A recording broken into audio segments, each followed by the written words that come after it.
Assalamualaikum warahmatullahi wabarakatuh. Perkenalkan, nama saya Elsa Novitasari dengan NIM akhir 81071. Izinkan kami memaparkan hasil kerja kelompok kami yang berjudul Green Supply Chains Practice and Sustainable Performance of Mining Firms Evidence from a Developing atau praktik rantai pasok hijau dan kinerja berkelanjutan perusahaan pertambangan bukti dari negara berkembang. Kami dari kelompok 5 yang beranggotakan Elsa Novitasari, Citra Wahyu Utami, Franz Gilbert Sagala, M. Dava Febriana. Selanjutnya ada fenomena atau gap. Yang pertama ada teoritis. Perusahaan pertambangan perlu mensurvei proses produksi mereka serta rantai pasokan dari waktu ke waktu agar berkelanjutan dan bertahan dari tekanan yang tegas dari pemerintah dan masyarakat di tempat mereka beroperasi. Menurut Heinemann et al. 2018, Kusi Sarpong et al. 2016.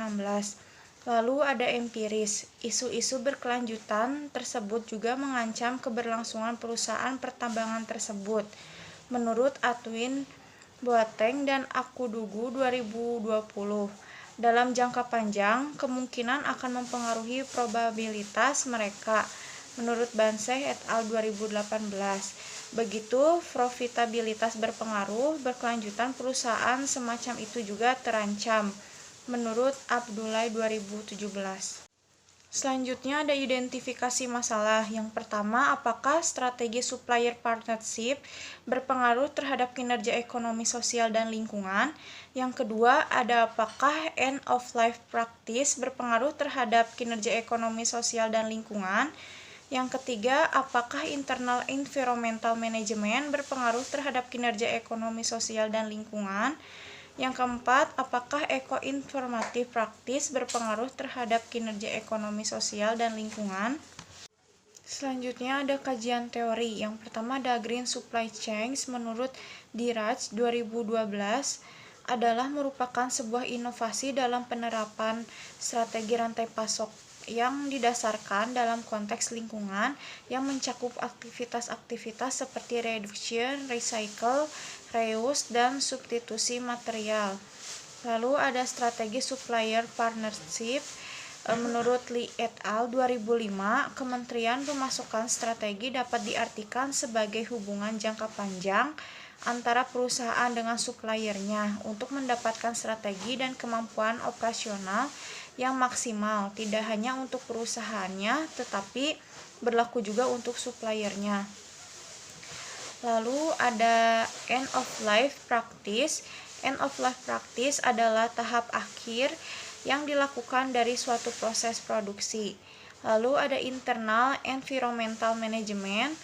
Menurut Chains et al. 2012 adalah ukuran manajemen dalam pembuatan kebijakan perlindungan lingkungan dan target lingkungan perusahaan untuk memastikan perlindungan lingkungan. Lalu ada Innovative Practice. Menurut Cheng dan Siu 2012 adalah serangkaian praktik kebaruan yang melibatkan proses baru, produk canggih, dan sistem terkini untuk mencapai pengguguran degradasi lingkungan, yaitu inovasi proses ramah lingkungan, inovasi produk ramah lingkungan, dan inovasi lingkungan organisasi. Lalu ada Sustainable Performance. Menurut Wagner 2012 yang dikutip oleh Sebhahu 2009, kinerja berkelanjutan dapat didefinisikan sebagai kinerja perusahaan dalam sebuah dimensi dan untuk semua penggerak berkelanjutan perusahaan. Lalu ada Economic Performance. Menurut Zhu et al. 2018, kinerja ekonomi adalah kinerja atau kemampuan perusahaan dalam mengurangi biaya yang terkait dengan bahan yang dibeli, energi yang dikonsumsi, pengolahan limbah, pembuangan limbah, dan denda akan dampak lingkungan.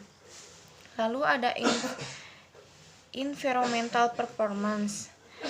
Kinerja lingkungan merupakan kinerja perusahaan dalam memahami dampak lingkungan dari kegiatan organisasi.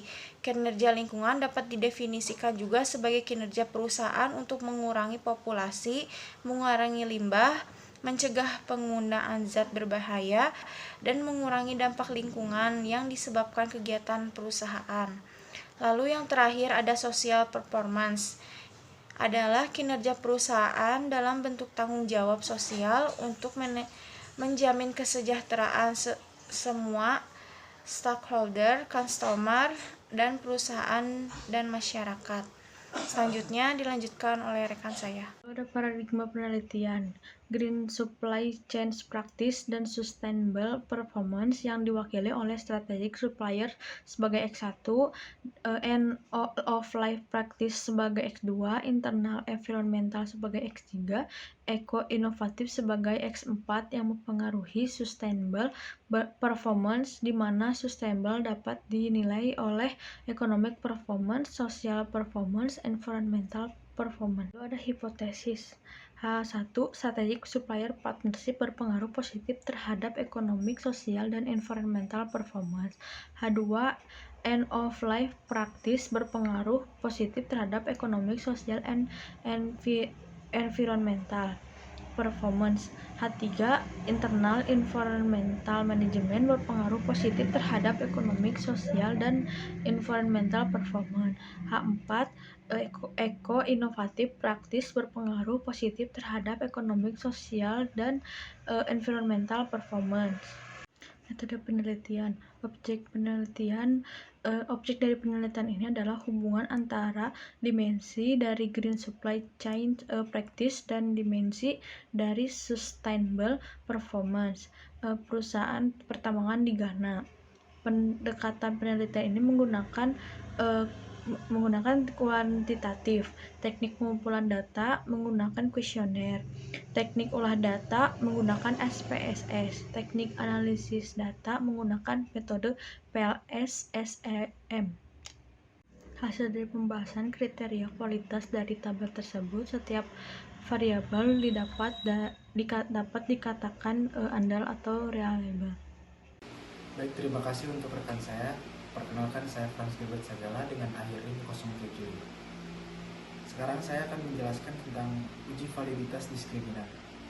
Tabel ini menunjukkan bahwa dari hasil uji validitas tersebut terlihat bahwa hasil validitas diskriminan menunjukkan bahwa model sesuai untuk dianalisis. Selanjutnya ada pengembangan model struktural.